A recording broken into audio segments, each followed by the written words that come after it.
Kəmən su gətdə. Yaxşı, gətirim.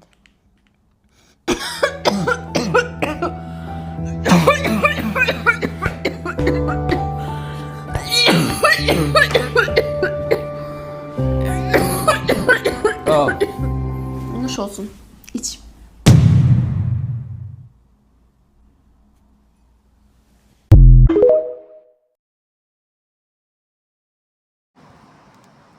Salam aleykum əziz müsəlmanlar. Özünüz də izlədiniz.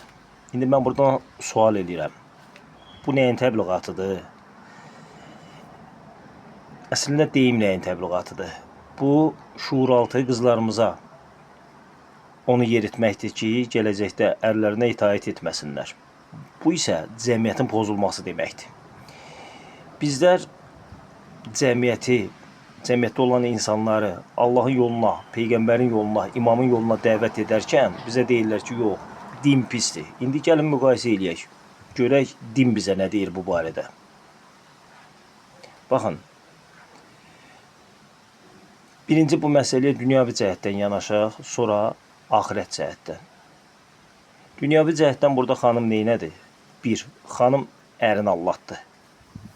İkincisi, İmam Sadiq əleyhissalam buyurur, əgər bir xanım əlində bir qab su gətirsə əri üçün, ərinə su versə, bir il boyu gündüz oruç tutub, gecə ibadətlə məşğul olmaqdan daha üstün bir iş görübdür. Baxın, nə boyda savabı əldən verir. Yəni, dünyavi cəhətdən deyirəm. İndi gəlin, axirət cəhətdən. İslam Peyğəmbəri buyurur, cəhənnəm odu 3 nəfəri yandırmaz. Bunun ikisi xanımlara aiddir. 1. Ərinə itaət edən xanım. 2. Ərinin çətin vaxtında səbr edən xanım. 3. Ata-anasına yaxşılıq edən övlad. Eyni zamanda İmam Sadiq əleyhissalam buyurur, əgər bir xanım vacibatları yerinə yetirsə və Həzrəti Əli əleyhissalamın vilayətini qəbul etsə, eyni zamanda da ərinə itaət etsə, cənnətin hansı qapısından istəsə, oradan daxil ola bilər. İndi bu videolar o xanımları nəyin əlindən alır? Həm dünyasını, həm axirətin. Bunu da şeytan neyinir? Vəsvəsə eləyir. İmam Sadiq əleyhissalamdan hədis var. Deyir ki, iblisin qadın və qəzəbdən güclü ordusu yoxdur. Həqiqətən də iblisin ordusu çox güclüdür.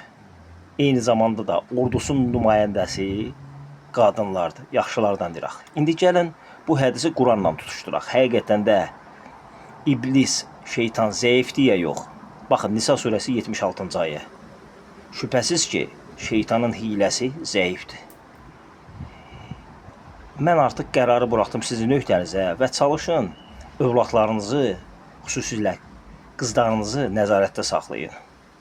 Onlara həqiqətən də sözün həqiqi mənasında tərbiyə verin. Salam aleykum.